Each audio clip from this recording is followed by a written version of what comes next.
দর্শক, বাংলাদেশের পলিটিক্সে বর্তমানে একটা চরম রকমের আকাল চলছে।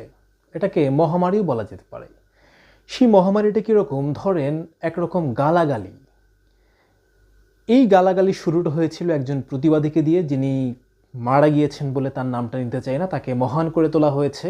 তিনি মহান কি মহান না সেটা খুব পরের আলাপ, কিন্তু তাকে দিয়ে একটা কালচারের তৈরি হয়েছিল যে প্রতিবাদ মানে কিংবা অমুক মানে হচ্ছে খুব গালাগালি বিচ্ছিরি ভাষায় কথা বলতে হবে। সেই গালাগালির নমুনা আমরা দেখেছি হচ্ছে মির্জা আব্বাসের সঙ্গে নাসিরুদ্দিনের কম্পিটের সময়, কিংবা অন্য যে কোনো সময় যেখানে বিএনপি এবং জামাত মুখোমুখি দাঁড়িয়েছে, সেখানেই গালির একটা কালচার। এবং এই গালিটা এসেছে বিশেষ করে যারা খুব বেশি বট আইডি চালান। আপনি দেখবেন প্রোফাইলে একজন শহীদের ছবি, সোকল্ড শহীদের ছবি দেওয়া আছে, হাত উঁচু করা শহীদ, তিনি যেহেতু মারা গিয়েছেন তার নাম নিতে চাই না।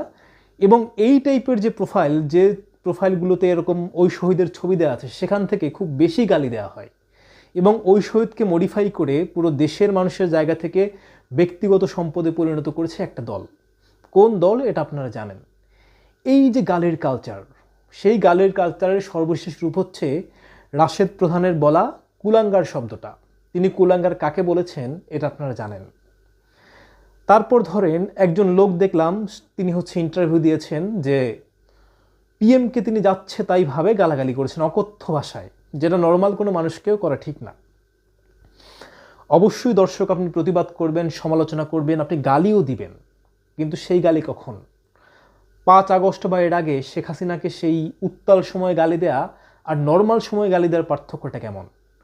আমরা প্রতিবাদের নামে গালিকে জায়েজ করে একরকম কালচার তৈরি করতে, অসভ্যতা, যে কালচার কোনোভাবেই মানব সোসাইটি নিতে পারে না।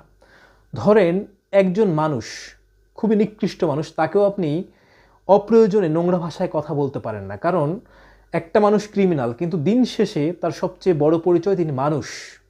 যিনি ক্রিমিনাল তার বিচার হবে, তার সমালোচনা হবে, সবই হবে, কিন্তু দিন শেষে সবাই যে মানুষ, আল্লাহর সৃষ্টি, সেই সৃষ্টিকে একরকম সম্মান করা আপনার দায়িত্ব। তো কোনো মানুষই কোনো মানুষকে অসম্মান করতে পারে না, এটা কোনোভাবেই মেনে নেওয়া যায় না। ঠিক সেই জায়গা থেকে দেশে যে একটা এই যে গালি কালচার, যেটাকে আমরা প্রতিবাদ বলে চালাচ্ছি, এটা খুব ভয়ঙ্কর পরিণতির দিকে নিয়ে যাচ্ছে। তরুণ সমাজ আদর্শ না শিখে তিনি গালি শিখছেন। গালিকে আমি খারাপ কিংবা ভালো বলছি না, কিন্তু একটা বিষয় তো আছে যে আপনি শুনতে একটা জিনিস ভালো লাগে, একটা লাগে না। এখন যদি কেউ তার চাচাকে বলে এই শালা দিকায়, শুনতে ভালো লাগবে না। কিংবা এরকম শব্দ, আপনি যে শব্দ আপনি মা বাবার সামনে বলতে